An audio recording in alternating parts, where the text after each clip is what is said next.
Welcome to the first installment of the Sine-US Jam sessions.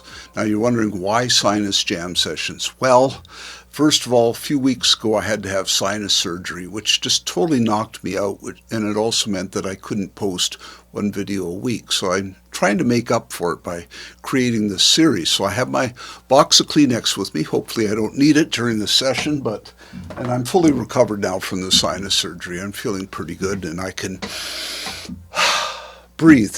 The second of all is that I decided that since I had this whole sinus thing happening and sine waves are part of synthesis, that I would create a whole bunch of videos that were done just with sine waves. So I've got my MC707 here, and the MC707, what I've done is I've only created two tracks. One is just a basic beat, and the other one is a synth track with instruments made up just with sine waves with lots of effects, because otherwise a sine wave is pretty boring to listen to.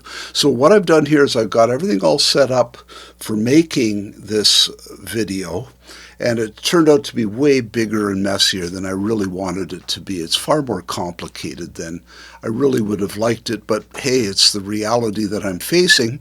So anyways, what I have to do is be able to create a whole bunch of different tracks in order to separate some pads from some leads from the drums. So I've got kind of a messy thing going here. You can see on the screen I've got 5 tracks, one for the drums, 2 for MIDI for the keyboard parts, and 2 for the audio for the keyboard parts. Now, in order to be able to do this, because I just have the 2 outputs on here and I wanted to do full stereo, I have to record the drums first and then go back and record the other parts. But in order to be able to do that, I have to play the drums back over in order to play the lead over it. So the first thing we're going to do is just record the drums. And so here we go. The drums are recording away, and so while they're recording, I'll just keep talking. So what I'm going to do here is I'm going to lay down about 2 minutes worth of drums, though I'm not planning on using that much. Then what I'm going to do is I'm going to disable the drum track, and I have to turn it off or it'll record back through the system into the other tracks. And I'm going to play the lead and pad part at the same time and record that onto one track. So there'll be the audio and the MIDI. Then what I have to do is I have to take the MIDI and duplicate it, and I have to then delete all the pad part on one track and all the lead part on another, and then re-record them by just playing from the DAW through the MC707 and then back into the DAW again. That way I'll have a separate pad and a separate lead, and I'll be able to mix them properly. So the drums are pounding away here, and I just may quickly shoot forward so that you don't have to watch all of it go down. But anyways, you have an idea of what's going on here. Okay, so we finished recording the drum track. Everything is there. We've got 2 minutes of drums. Now we shut off record on that, and now we have to turn record on for the lead, both the audio and the MIDI. The other thing we have to do is that as soon as I hit record, this machine will start both tracks. So I have to take down the audio on the drums. Otherwise, we're going to hear the drums recording. So now, we've got our keys here, and I should say that this is all in a minor scale. So if you listen,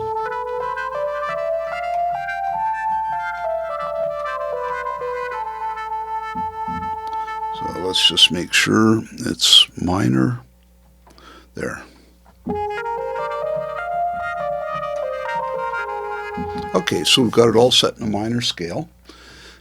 And what we're going to do is we're going to be hearing the drums from the track that we've recorded at the time that I'm going to record the pad and the lead part. So here we go. We're going to do this right now.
fade out at this point. Okay, so that should do that. So we'll stop the recording process. Now, what we've got here on the screen, and we can shut the record off of these two for the moment, is we have that combined track. So if we listen,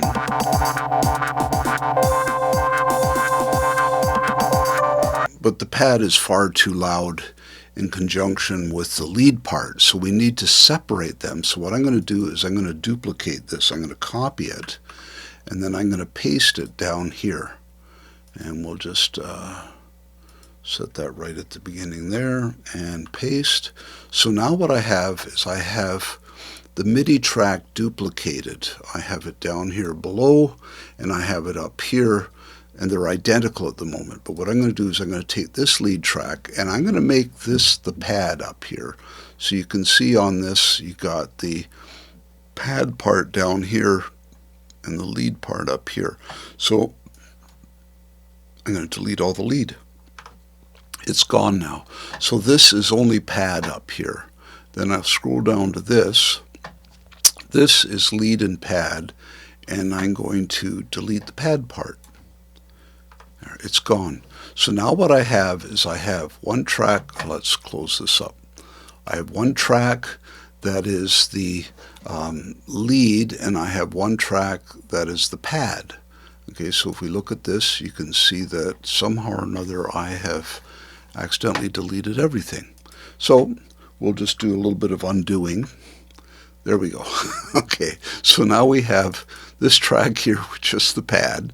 Okay, and then we're going to go down here and take out the lead, the pad on this track.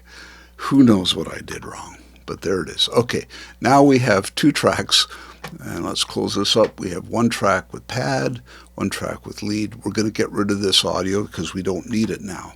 Now what we need to do at this point, because we want to record each of these separately, and because it'll trigger this thing and all kinds of other stuff, what we need to do is mute a whole bunch of stuff. So we have to mute the drums.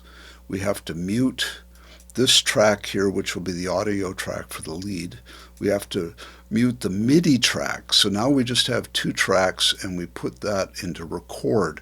So now all we're going to hear is the pad recording. So we'll back up, and it doesn't matter what this does at this point. It isn't going to send any signal here because, well, I'm going to make sure. There we go.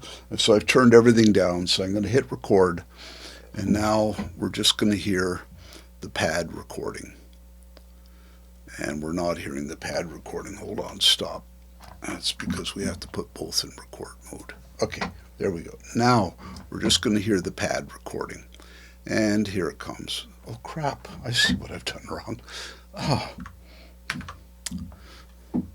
Okay, so we got to get this the right level. Let's make sure that's loud enough. Let's get levels here. That looks good. Okay, and we back up. Okay, so now after messing around a little bit and realizing we screwed up, we can now record the pad part. Here we go. And here it comes now. Okay, so we're recording the pad. It's kind of a wobbly pad, I suppose, but hey, you know, you do what you can with it. But you can see we're recording it, and it's its own track now, which means we can mix it separately from everything else and get the levels that we want, which is really important in this case. So we're working our way through the pad, and I might just stop this so you don't have to listen to it all. But anyways, you can see what's happening here. Okay, so that's done. So we're going to save this. So now we'll shut the record off here, and we have to put this into mute and this into mute. We unmute these, and we press record here. So now what we're going to do is we're going to lay down the lead part. So we back up to the beginning here, and we're going to hit record, and what will happen is this lead part here will go up to there. Okay, and lead coming now.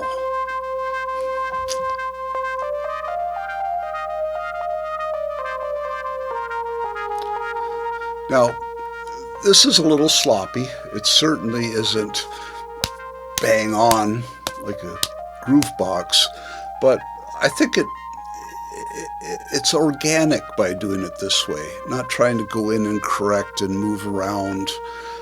You certainly could do it with the MIDI. I could go through and quantize this, shift a few things, maybe fix some bad notes. But I like the organic feeling of it. I think it's more realistic than just trying to make sure everything is dead on, just bang, bang, bang. So the lead is slowly descending down, working its way down, working its way down, working its way down even more and more and more, and the last note. And again, I will fade this out. I'll fade all of this out. Okay, so that's all done. So what we could do, we'll save this. We're going to unmute that track, turn that one off, mute this. We need to mute all the MIDI tracks, otherwise they'll start the 707 playing. We'll unmute the top. Now we should have our tracks. Here we go. There's our drum. There's our pad. And there's our lead. Okay. I don't need to play very long here for you to realize that it kind of sucks at the moment. It doesn't sound great. So what I'm going to do is I'm going to bring my mixer over here. And I've already played around with the mixer and put in some stuff. So for example, the drum part, let's get to the beginning. I put in an expander, and I've also put in a pull tech. So you can hear the pull tech really brings up the thump of the drum. Now, that's incredibly loud, so we need to pull this down, but I think we also need to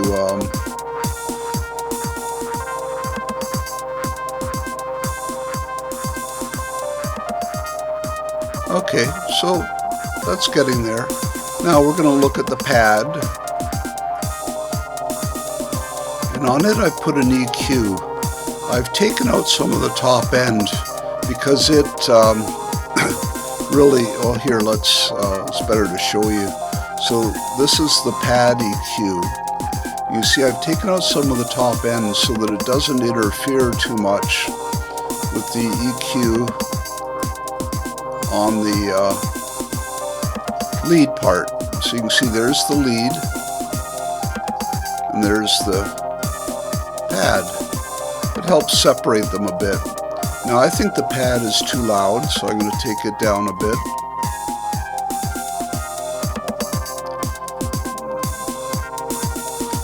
I also put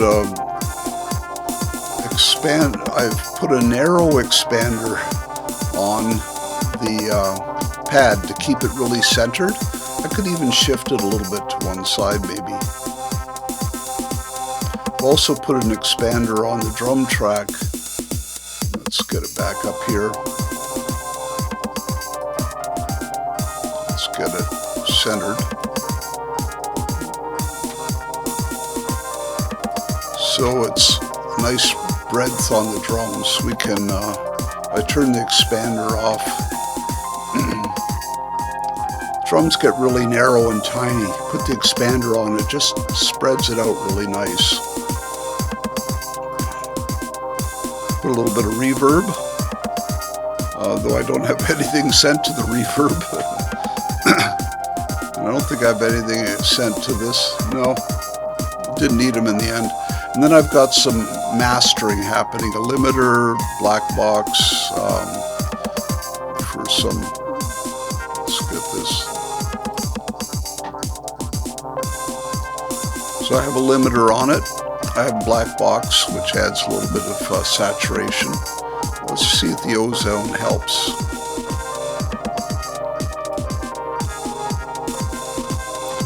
Let's have it relearn.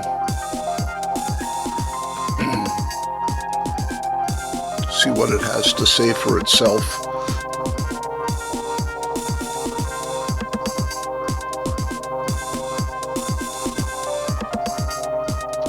It's relearning, it's relearning, it's relearning, it's relearning.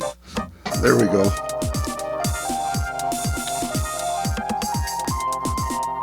I think I like it better without the ozone. So I also have a second limiter just in case the ozone jacked it up too much, and then the UAD Ampex ATR 102 for tape mastering. So that's, here, I'm just going to move this away from the tracks, put that back over this screen. So I think it sounds pretty decent. And now what I'll do is I need to fade it out, so we'll turn this on. And I actually already have played around with the fading on an earlier attempt. So we'll just bring these into play.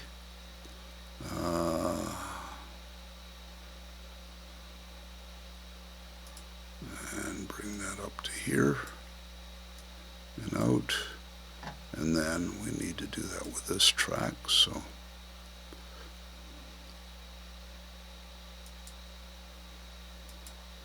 And we'll take them down, make it a nice curve down, take this down, nice curve down, yep, and take this down, and a nice curve. Let's see what we end up with here.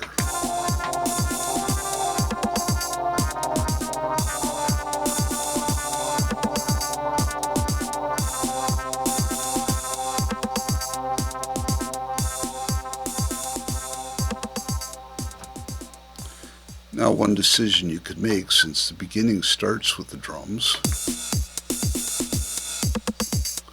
and then it comes in with that, you could have the drums fade out just after. Let's hear what that sounds like.